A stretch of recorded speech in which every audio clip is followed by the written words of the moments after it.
Okay, welcome back to boot camp.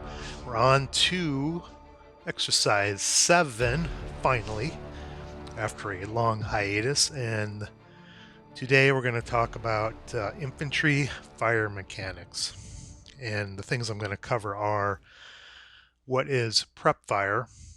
I'm focusing primarily on prep fire because there's no movement involved, so we can just focus purely on the mechanics of firing squads and firing support weapons at targets, and how to use the infantry fire table. Now, in lessons, let's see, what was it? Lessons 5, I believe, we covered line of sight, how line of sight works, terrain effect modifiers of different terrain like woods and buildings and orchards. Sorry, orchards would be a hindrance, no terrain effect there. But now I'm going to show you how those actually work in fire mechanics and on the infantry fire table. So how to calculate your overall firepower and how to calculate your overall modifiers. And then I'm going to jump into how to use the infantry fire table. The infantry fire table is the most common table you will use in the ASL system. You will use infantry fire table probably 90% of the time. It's used for all infantry firing back and forth. It's used when you resolve 2 hits on infantry targets, whether it's off-board artillery hits or a tank shooting high explosive ammo at a building with infantry in it. That's all resolved on the infantry fire table based on the size of the ordnance in millimeters, and I'll show you that on the table. So the infantry fire table is used all the time, so you should become very, very familiar with it, and you will become familiar with it the more you use it. And then finally, the infantry fire table effects. When you roll the dice on the infantry fire table, let me just pop that in here real quick since I'm talking about it, but I'll talk about it more later. There are effects in this white area and what all of those mean and how it affects your units on the board. Okay. Now, some things I'm going to be interjecting in between all of those points will be things like stacking, fire groups. What are fire groups? How do you form fire groups? Mandatory fire groups. Leadership modifiers. How do you use leadership modifiers? And possibly how could leadership modifiers choose how you stack your units? Because stacking is very critical in the infantry portion of the game. And interspersed with all of this, we'll be talking about terrain effect modifiers, line of sight, hindrance, and that kind of thing. Okay, let's look at the board we have here set up. We have somewhere in probably Europe, smattering of buildings, woods, some grain. So we have a hodgepodge of hindrances and terrain involved here. And if you remember again from lesson 5, grain and orchards are hindrances. Things like woods, buildings, being behind a wall or hedge are terrain effect modifiers. And they all affect the final roll on the infantry fire table. One just affects line of sight. Well, they both affect line of sight, but one hinders line of sight, such as grain and orchards. The other is an obstacle to line of sight, like a building. You cannot see through a building. You can see through an orchard hex up to a certain limit. Okay, so what we have here is we have American units here on the bottom edge of the bottom side of the board, German units on the top side of the board, just randomly put in cover. And we have about a platoon each in this area, a platoon of Americans, platoon here, and a platoon of Germans, and a platoon of Germans over here as well. A platoon is composed of about roughly three squads, 3 full multi-man counters in squad leader in ASL. Now let's say it's the Americans' turn. Say it's their prep fire, which is the second phase in the game after the rally phase. Now the Americans can choose to fire none of their units, in which case they could move their units in the movement phase, in the following movement phase. They could fire some of their units of their choosing, at any units they have line of sights to. And then the units that don't fire could move in the preceding movement phase, or the American unit can fire all of his units at targets, German targets that he can see. Now, in this case, I'm going to fire all my units because I'm not getting into movement and fire yet, even though I did cover movement in, let's see, what was it? Exercise 3. Yes, infantry movement. But the dynamics of movement and fire are fairly complex, and I'll cover that in the defensive fire phase principles, where units are moving across the board and the other side, whose turn is not moving, is defensive first firing against those units simultaneously. So the movement and defensive first fire are a simultaneous thing that goes on during an opponent's movement phase. Okay, so in this case, we're just treating this as static, just to show you and teach you how to use firepower, line of sight, terrain effect, and resolution on the infantry fire table. Okay, now there are a bunch of different ways we could fire the American units in green here. Let's focus on these guys down here first. They can't see any of these units over here. That line of sight's blocked by all those woods. They cannot see Lieutenant Zerbrecht over there, but they can see Major Lusk and these squads over here through the orchards and then through the grain as well, which would act as hindrance. Now I could fire both of these stacks at just this hex, or I could fire both stacks at this hex, or I could fire just this stack at this hex or this hex, or I could fire one unit at this hex and the other unit underneath at this hex. You can break up your attacks any way you see fit. The only rule is there's a rule called mandatory fire groups, and I can't remember what rule number it is in chapter A, but it's called mandatory fire groups. If you form a fire group, either same hex, right? So these, I'm just going to break these guys out here just to show you. There's 2 squads, medium machine gun, and Lieutenant Richardson here. If you form a fire group, whether it's same hex or multi-hex, sorry, let me back that up. If it's same hex, they must form a fire group at the firing at the same target. So all of these units, if this squad on the bottom just fired here by himself, the rest of these units could not fire at that hex afterwards.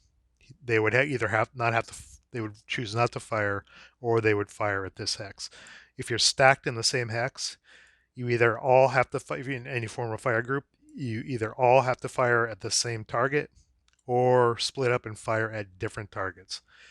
That keeps units from, if you have a big stack of units, firing one and they only have one target. You fire one squad, maybe get a result. Fire the next squad on the stack on the same target, get another result. You can get artificial results, artificial attrition that way in the system that probably isn't intended. They didn't intend that in the rules. So they have the rule called mandatory fire group, where same hex fire group, you must fire at the same target. Now, if I had a fire group of, here I have half squad here. If I fire grouped this hex and this hex, I could include, say, these 2 bottom units as a fire group, and I could fire them here, and then I could fire these top 3, including Lieutenant Richardson, with this squad here, and I could fire them over here. But Lieutenant Richardson could not apply his leadership modifier to that total fire group because he's in a different hex than this unit here. So in order for a leadership modifier, which is a -2 on Lieutenant Richardson, to apply to a fire group attack or any fire attack, all the units must be in the same hex, or there must be another 9 - 2 in this hex, so they would give a common modifier. And then you could apply a -2 to a multi-hex fire group that way. Okay. And over here we have a different setup. We've got is that Sergeant Eng in the back with a half squad, a second line half squad. Then we have basically a platoon lined up behind this wall. And similarly, they could do fire groups and fire in many different ways against these two targets. But there would be no leadership modifier because the sergeant's back here. I guess he's manning the house in case there's any broken units later on that these guys would route back and potentially get rallied. Okay. Let's just do something arbitrary. So let me erase this. They can't see them. But we'll start over here. Let's just say Lieutenant Richardson. Let's keep it fairly simple on this side. Let's just say Lieutenant Richardson and his two squads in the medium are going to fire up here at Major Lusk, the 10-3, the formidable 10-3. One word on stacking. Stacking is very important in infantry combat in ASL. The more units you stack, the greater the potential of disaster happening if your opponent gets a good roll. Now, there's a rule of thumb that if you have the number of squads you should stack with a particular leader, it's a loose rule of thumb. It's one I kind of follow. Is the same as the leadership modifier. So if you have a -1 leader or 0, maybe not even a 0. I don't know if I would put a 0, like an 8-0 up on the front line. I usually stick 8-1-0 or 8-0 or 7-0 leaders back in cover, so units can route back to them. But if you have a -1, you could put one squad. If you have a -2, you could stack 2 squads. If you have a -3, you could stack 3 squads. I mean, a -3 in cover. I mean, these guys have an effective morale of 10 with the leadership. Plus, they're in a building, a +2 terrain effect modifier. Plus, they've got some orchard hindrances in between it. I would never move, almost never move, unless the stack is out of line of sight. I would never move a stack with a leader with more than one squad, unless you absolutely need the movement factor bonus, or if they are out of line of sight of all fire and you can run them around pretty safely. Now, even these could be modified. So if you have a -2 leader, say you have a 9-2, you might stack 3 squads with him. Oops. You might put 3 squads if you're in a stone building.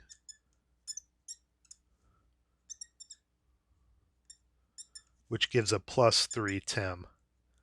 That's a pretty secure location.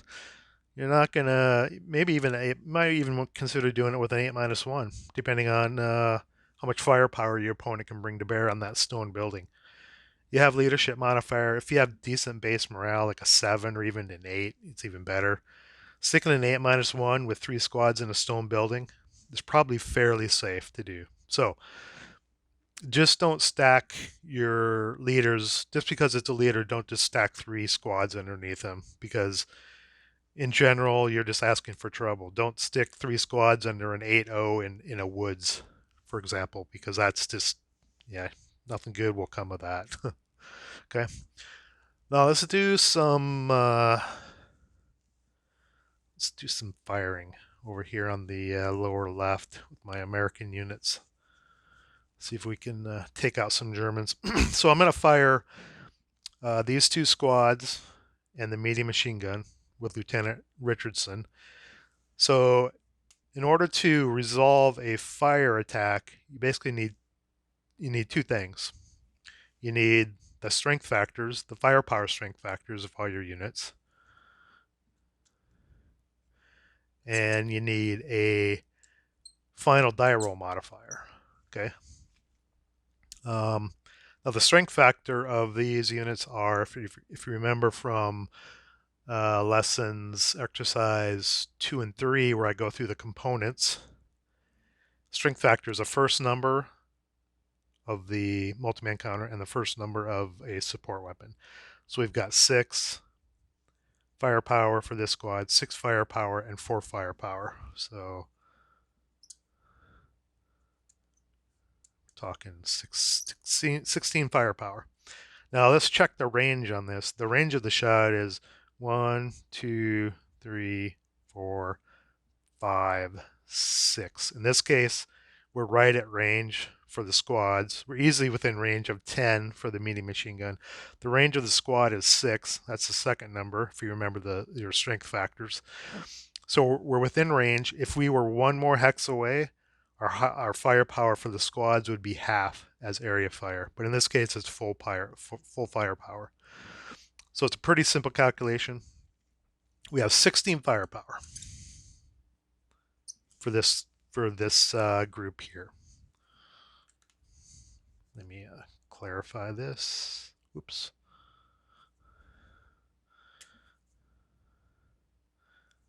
For this hex, just this hex here, with these guys broken out. 16. Okay, a die roll modifier. We've got -2 for leadership. Okay. We've got, looks like I can string it out, see if it'll, hopefully the shadow won't screw it up. Let's check the line of sight. Got 2 hindrances from the orchard. The string is basically right below the marker there, going into the wood building. So we have 2 hindrances from the orchard. That's +2 hindrances, orchard. Okay, and then we have +2 for wood building.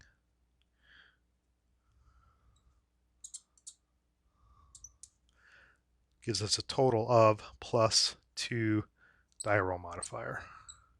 So our shot is 16 firepower +2 die roll modifier. And that's the nomenclature I use when I'm working with an opponent. I'll just say 16 +2. A lot of people say, and I think maybe it's geography based, they'll say 16, in this case, up to. If it was a -2, they would say down to. My preference is to use plus and minus because that's literally what the modifier is. So in this case, 16 +2. We look at our, let's superimpose this on here, get my little cheesy dice bowl out, and I'm going to roll. So, okay, let me explain the, let me get that out of the way real quick. This is the Infantry Fire Table I predominantly use. I usually have this stuck, well, when I'm playing on Vassal, this is what I use because I've got it stuck on kind of a book prop next to my monitor, a big version of it. I shrunk it down so it would fit on here. But there are other versions. There's the official version that comes with ASL. It's fairly small, stuck in the corner of the quick reference data sheet. There's the rat chart version, which is also popular. Honestly, I don't use this. Most people use the rat charts right on the front of the rat chart. It's everywhere. It's also on the back of the pocket rule book. It's also, I have an HTML version on the website here, and you can download this from the website in the files section. But this is the one I created myself. So here's how you use the Infantry Fire Table. On the left, you've got your firepower. There's a little firepower. Let me use a different pointer. There's a little FP. Sorry, this is the die roll. I've been using this Infantry Fire Table a long time. Doesn't it show? This is your die roll on the left side. Firepower is this red row across the top. And you'll notice that there's certain increments. It goes 1, 2, 4, 6, 8, 12, 16, etc. Now, the way you stack your units, unless you use the incremental infantry fire table, which to some is heresy. I've spoken about it before. I'll use it if someone wants to. My preference is not to use it. I'm old school. I prefer to use the infantry fire table for which the system was developed. But the way that the increments of the firepower is on the infantry fire table may dictate how you choose to stack units. So you're not wasting firepower. In other words, if I had a 15 firepower, or well, I have 16 in this case. Let's say it worked out to 19. I had some mix of units where I ended up with 19 firepower. I'm wasting 3 firepower. So you want to group up your units such that you can take advantage of firepower combinations, whether it's squads or squads and machine guns, etc., or half squads in this case. So that may also dictate how you stack your leadership modifier, if you have one with a stack, the type of terrain you're in, and how the firepower combinations add up to resolve on the infantry fire table. Okay, die roll, left side, firepower, red column. Here's the HE equivalency that I was referring to earlier. So if I tank with an 80mm gun, shot at some units in some hex and got a hit, they would resolve on the 80mm column, for example. The star chart is if you're shooting small arms at an unarmored vehicle, like a truck. And then the top here are firepower equivalents. So we've got anti-tank rifles, Molotov cocktails, greater than 37mm armor piercing, bazooka, Piat, Panzerfaust, flamethrower, democharge, just various different types of support weapons or guns that give firepower equivalents and what column they would be on. And then in the central area, you've got your results, which I'll go over here at the end. There is a number KIA, like 4 KIA, 1 KIA. There's a K/number, K1, K2, K3, K4, which means casualty reduction. There's a normal morale check and then a number and morale check, like 1 MC, 3 MC. And then there's a PTC, which is a pin task check. That's always the last result in any column you can get a result on. Okay, so in this case, we have a 16. Let's go back. We have a 16 plus 2, firing these units into Major Lusk's hex here. Let's resolve that. Okay, I'm just going to pop this in here. Where are my dice? Here are my dice. 16. Here's a 16 firepower column. So we roll the dice, add 2 to it, see what we get. What do I get there? 5, so 7 on a 16. That's a 2 MC, which is a +2 morale check. Not bad. You'll notice here that I rolled a 1 on the green die. My immediate machine gun maintained its rate of fire. And I can't remember if I went over that in a lesson earlier. If I rolled a 1 or a 2 on the colored die, the medium machine gun can fire again. And maybe I'll go into that later, but just wanted to point that out. So we've got a 7 on a 16 result, 2 morale check. What that means is each of the units in this hex must make a morale check and add 2 to the die roll. Now, since Major Lusk is stacked with them, he has a -3 modifier, so he can subtract that from the die roll. So the total result's going to be, so we have a +2 MC. This is remedial math here. -3 leadership equals a -1 die roll modifier for the morale check. But Major Lusk has to pass first, and he can't apply that to himself. So I need to roll for him first. So I effectively need an 8 because it's a +2, and he has a morale of 10. He passed. So 7 plus 2 is 9. He passed. Now he can apply his leadership modifier to the 2 squads stacked with him. So it's going to be a -1 die roll modifier. So these 2 squads need an 8 to pass. Pass. and you roll from the top down. That's the normal way to do it. Second one, what did I say I needed? I needed an 8. Okay, I rolled exactly what I needed. That means that squad is actually pinned, the bottom squad.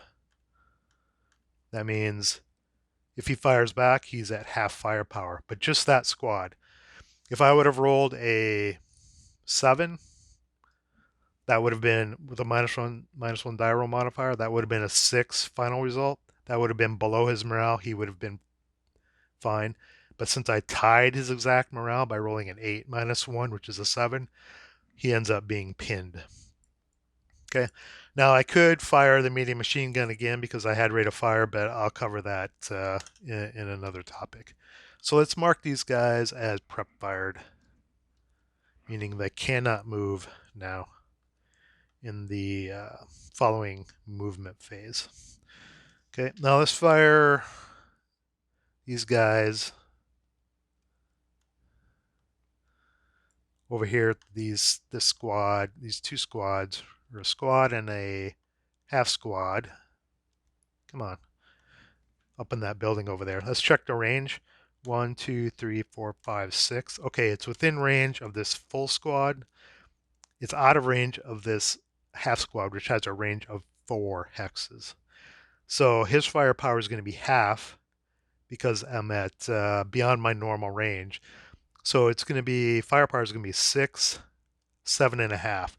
Well, if we look at our chart, there is no 7.5 or even a 7, right? It goes from 8 to 6.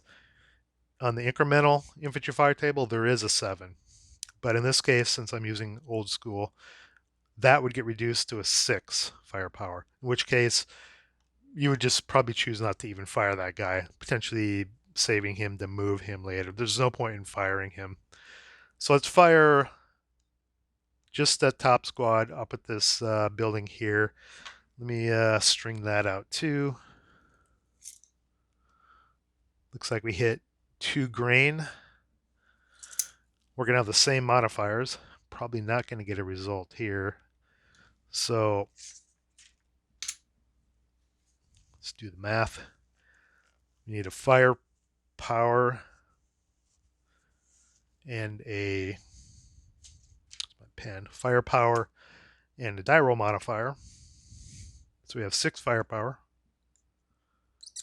And our modifier is, die roll modifier is +2 wood building and +2 hinder.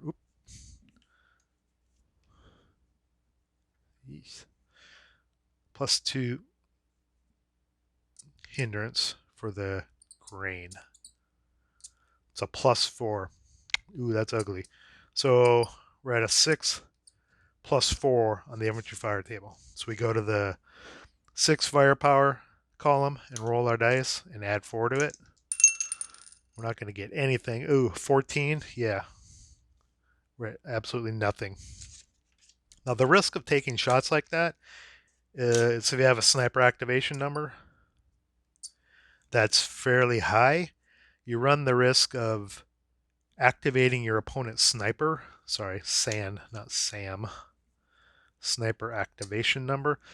If you have a fairly high sniper activation number, say 5, 6, maybe even a 4, you run the risk of activating your opponent's sniper by taking shots that may not result in anything.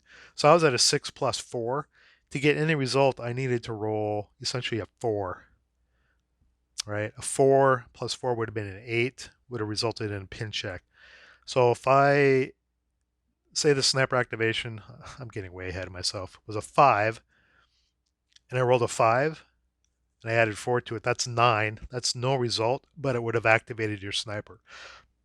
So taking pot shots, as we like to call it, with low probability of success when your opponent has a fairly elevated sniper activation number is a bad idea. Because what you end up doing is firing, having almost no chance of getting a result, and potentially activating your opponent's sniper, who has approximately a 33% chance of either breaking, pinning, So breaking or pinning a squad or killing a leader. Okay, so think carefully on the shots you want to take depending on your opponent's sniper activation number. Again, I'm getting way ahead of myself. I just spitball stuff out as I think of them while I'm doing this. So nothing came of that. Okay, these guys have all fired. But the machine gun could have fired again. The machine gun would not have been marked with the prep fire counter. But we'll get into that topic later, rate of fire. Okay, let's go over here to these guys. The leader is out of it. He's not stacked with any of the units I can fire. This half squad in this building back here cannot see any of these squads here because the wall is a half level obstacle to any line of sight unless the line of sight originates from the hex that the wall hex side forms. So all of these guys here have line of sight out because they're up against basically they're up against the wall and they can see over it. These guys are back from the wall, they can't see over the wall. If this unit was here, the wall hex side is in the same hex, then these guys could fire there as well. But they can't see it. This hex cannot see anything in those two hexes. So basically we have these units to work with. And there's various ways we could fire these guys. We could do one big fire group to here. They all have line of sight to there. These guys do. It's just straight across the wall. These guys too, it's just to the right of this hex spine. And these guys have line of sight. It's right along this hex spine that forms the vertex of the hex they're in. These guys cannot see these guys. These guys can see these guys. So I could go, let's see, these guys are in a building, I think. Yeah, they're in a wood building here. So I could form a fire group with these two and fire here and this guy here. I could do a 3 hex fire group and fire them all here. Or I could go here, this hex to here, and these two to here. There's a bunch of different ways we could do it. But let's look at our firepower of this. We've got 447s, second line squads with light machine guns. So we've got 6, 6, and 4. We've got 16 firepower again. We could divide it up. I'm thinking of going 12 and 4. So I'm thinking of doing these two. Should be using my tweezers here. Let me just move these out of the way. I think I'll go like these two to there. And this guy right along there to there. Okay. So that gives me this fire group. Whoop. It's going to give me 12 firepower. And the die roll modifier is just a +2 for the building. So we have a 12 +2. Let's do our roll. Hopefully the dice are showing up. 12 column. Roll the dice, add 2. Whoop. Whoop. 6, 8 on a 12. 8 on a 12 is 1 MC, 1 morale check. So all the units in this hex have to pass a morale check, adding 1 to the dice, starting with the leader. And he can't use his modifier. So it's a 9. He needs a 9. And add 1 to it. Well, I need to roll a 9 or less. He rolled a 9. He's pinned. Okay. 8 + 1 is 9. I just matched his morale, so he is pinned. And the problem with that, let me find a pin counter. So the leader is pinned. What that means is the units in that hex do not get the benefit of his -1 now that he's pinned. So the rest of these units, these 2 units, have to take a +1 morale check. If he would have passed, it would have been an even. 1 +1 -1. It would have been an even morale check for these 2. Now these 2 need to pass a +1 morale check. Okay. I rolled snake eyes. That means heat of battle. I'm not getting into heat of battle at this point. I'm doing a heat of battle roll. They could go berserk. They could, depending on the nationality, there's various things that could happen, but I'm not going to get into heat of battle right now. But rolling a 2 with Germans is a good thing. Okay, they passed. The second squad, they passed with flying colors. Second squad, +1. They rolled a 7. Or they rolled a 6 +1 for the 1 MC is 7. It's equal to their morale. Therefore, they are pinned as well. So the result is the leader and this squad are now pinned. And then we mark, oh no, I have untrimmed counters. Oh no, what are we going to do? Oh wait, here's one.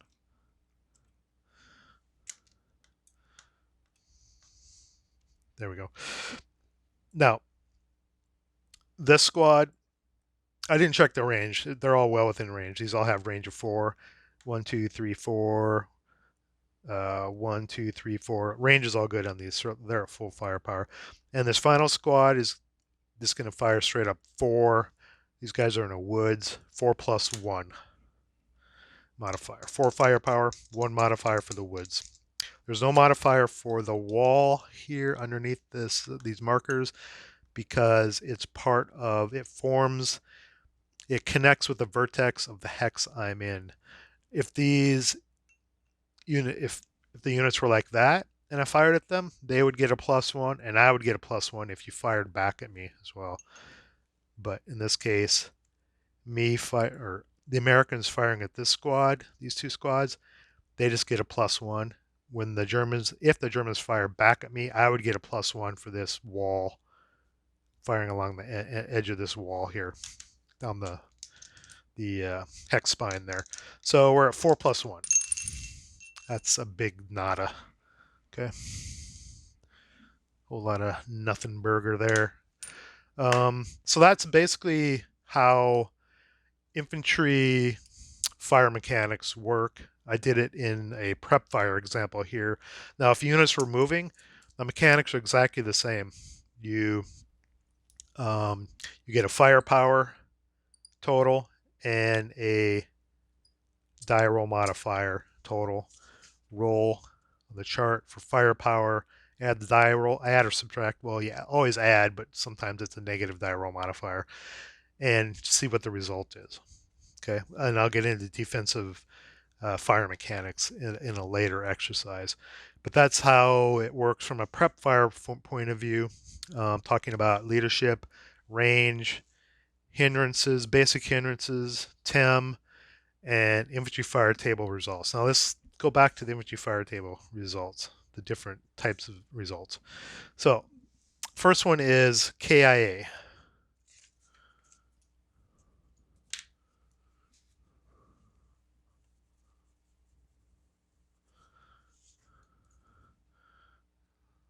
It's number KIA. I'll just leave this here. That is, the number represents the minimum number of squads,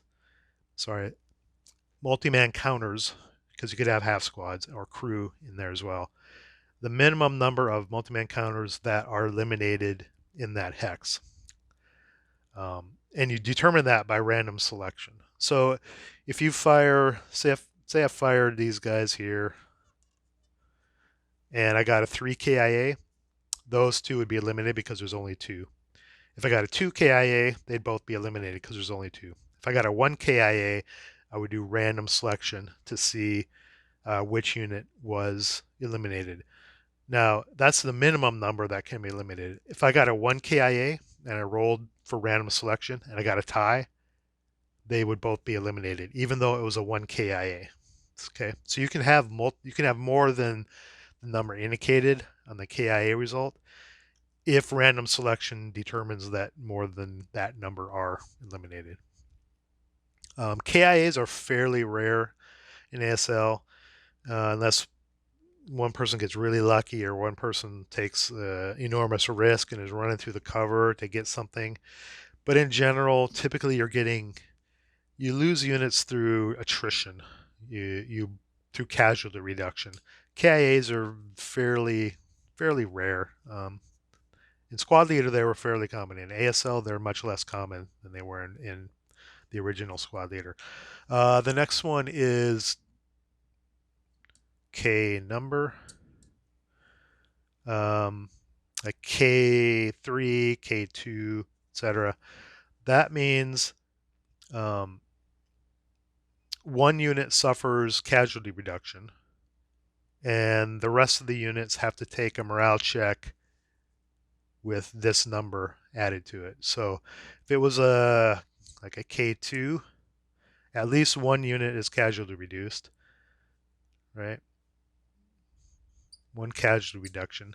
And then the rest have to take a +2 morale check, including the just casualty reduced squad.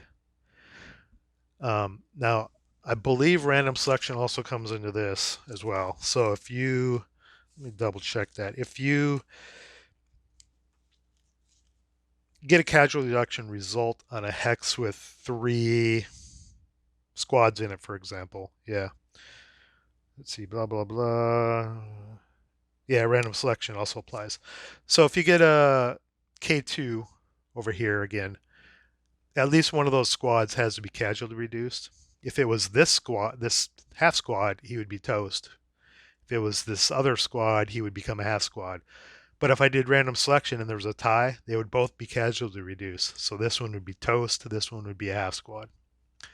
And then any surviving multi-man counters then would have to take a +2 morale check in this example, or a +4 morale check, or whatever it may be, +1 morale check. So you could get now casualty reduction doesn't mean they're broken. It just means they become a half squad, or a half squad is eliminated. They can become broken in the subsequential morale check, whatever that number may be. Okay. Hopefully I didn't make that confusing. It's not that confusing. And then we have normal morale check / number morale check, which would be normal morale check is at the very end between pin task check and whatever the last numbered morale check is. Normal morale check is just a straight normal morale check. It's a basically +0 morale check. A number morale check is you add that number to the die roll. So if it's a +2 morale or a 2 MC, you would add +2 to your morale check die roll and compare that to the morale on the unit. In this case, 7. In this case, 6 for these American squads. Then finally, pin task check, PTC, pin task check. Very simple. It's the last result on every column. You roll the dice. If you roll equal to or less than your morale, you pass. If you roll above your morale, the unit is pinned and they can't move, they can't advance, and they fire at half firepower, and they don't get their leadership modifier, things like that. Pinning is pretty common because it can occur in other situations, like taking a morale check, a normal morale check, or a number morale check, and equaling your morale, just like in these two examples. You can become pinned that way by just matching your morale check against your morale, or you can become pinned by failing a pin check. Now, the difference between a morale check and pin check is if the pin check die roll, final die roll, is equal to your morale, you're not pinned. That means you pass, right? While on a morale check, if your final morale check die roll equals your morale, you become pinned, because there are three states, three results of a morale check. There's pass, pin, if it's exactly equal, and pass. A pin check is a straight, you either pass or fail. So that's it for basic infantry fire mechanics.